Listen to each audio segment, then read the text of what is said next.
So over here, you can see that I am in the home page of wordpress.com. And if I were to go around onto a particular page, let's say, for example, and then go around onto the contact section right here, then this is what you have, as you can see. And then on the top, you can actually see that the address says tutorialsample.wordpress.com/contact3. So the contact tree that you see is actually the slug for this page and is the link. So let's say I want to go ahead and change out the slug. So let's just go around onto my dashboard and edit out this particular page itself. So let's just go around onto the page and then edit out the contact right here.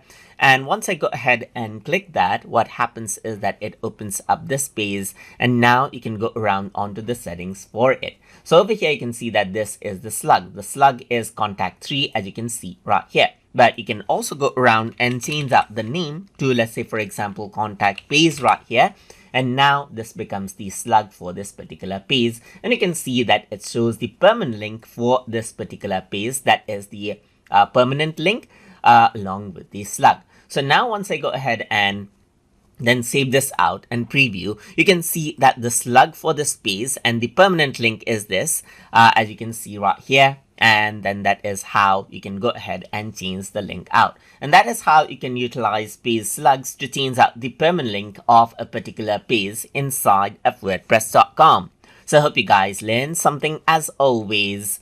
And as always, please like, comment, share, and subscribe.